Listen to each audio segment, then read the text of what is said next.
Ah, Hello, everybody. Welcome to the show. So, as I made clear during the last episode, I do strongly believe that mankind is causing climate change, and I do put a strong emphasis on reducing emissions. So, if that's the case, then why do I not support carbon taxes? Well, basically, long and short of it is that after living with carbon taxes for a number of years up in Canada, I've come to the conclusion that as ingenious as they look on paper, they're a political dead end. Let me explain why.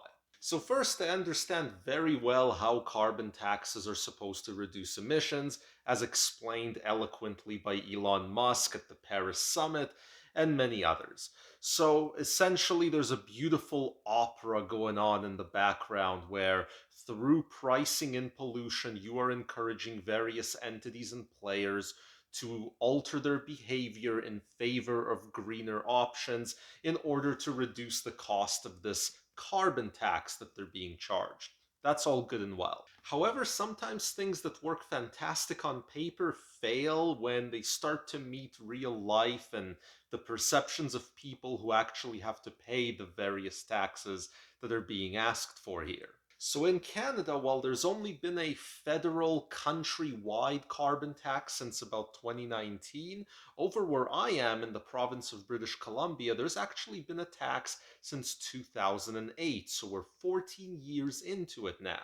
On the back end in British Columbia, the way it's supposed to work is there's a complex thing where you pay the carbon taxes and then the provincial government reduces the income taxes by a nearly equivalent amount, minus their cost to administer, or so the theory goes. The rate of the carbon taxes has gone higher in BC several times now, as you can see by this table, but by all appearances, there still need to be a number of increases in order to get emissions to start dropping faster than they are. Now, it is true that BC has reduced its emissions faster than the rest of Canada, especially factoring in their population growth, as you can see by this graph here. However, bear in mind that by the looks of things, emissions still went up slightly overall, which isn't great. And also, it's important to note that the carbon tax may not be responsible for this British Columbia emissions advantage at all. A 10-year review of the carbon taxes in BC that was done in 2018 sort of reached relatively inconclusive results, and by the looks of things, it could entirely be that long term local politics and other factors may be at play when it comes to British Columbia's larger than usual electric vehicle usage and, above average per capita solar usage versus the rest of Canada. It could all just be a matter of circumstances, and the carbon tax had little or nothing to do with it. So, in short, the back end on how the carbon tax works in BC is complex. The repayment system on it is also complex. The results after a 10-year review were unimpressive and not very conclusive. It still seems like it needs to be raised a bunch in order to really get emissions down. But meanwhile, that line, on your utility bills that says carbon tax on it still appears there. There's nothing you can really do about it. Most people cannot go out and get a brand new electric vehicle or alter their home heating to any source other than natural gas in Canada. So, really, you're just kind of stuck with this tax that keeps appearing, and there's seemingly no real end or goalposts in sight. This is not a formula you're going to win, particularly since all the math suggests that what you need to do is raise carbon taxes way higher than they are and then maintain them for a bunch of years in order to have an effect.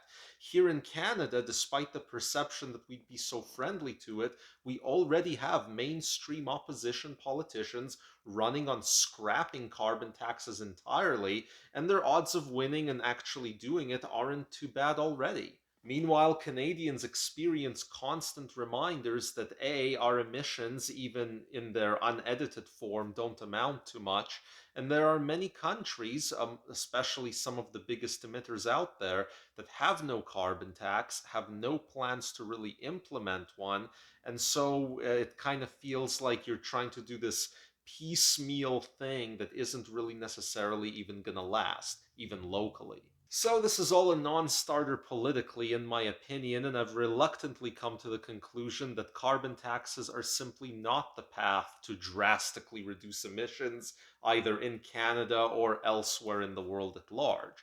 So, what do I think is a solution, considering we do need to get emissions down and fast and aggressively? Canada needs to not only replace its existing energy use and prepare for the electrification of the transportation grid, but also generate a ton of new energy that'll also be clean. The solution is not through energy austerity or to tax the populace into some kind of slow conversion. The solution is to produce an enormous amount of clean energy through nuclear. All you'd have to do is build 4 nuclear plants, 2 in eastern Canada, 1 in central Canada, and 1 in Western Canada. Now, Canada has a ton of sparsely populated areas that are historically incredibly earthquake proof, so it's really easy in Canada to just plop a nuclear power plant somewhere where there's nobody around for literally hundreds of kilometers. These 4 plants would produce a mind boggling amount of power and they would produce almost no emissions.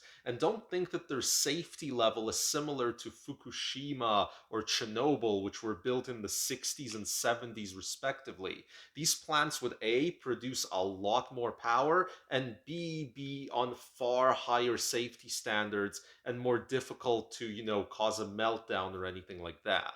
The amount of emissions that you could save by running them is worth both the effort and the risk, and I'm willing to bet it would also be politically popular since the environmentalist left is settling into the idea now that actually nuclear is part of the solution, not part of the problem for the next 2 to 3 decades when it comes to cleaner energy generation. Surely private investors can be found for such a project. It just needs to have leadership at the Canadian national level that sees it as a far bigger priority than it sees the next carbon tax rate hike. So, yeah, the project is so important. I think it would even be forgivable to nationalize those 4 nuclear plants, or at least provincialize them. I think even that would be forgivable just because of how important and urgent this is. However, the libertarian in me believes that the right leader should be able to find those private investors by generating the right incentives. Anyway, I hope you found my little 2 cents on the carbon tax useful and helpful to you. If you did, make sure you're subscribed, hit that like button, and we'll see you next time.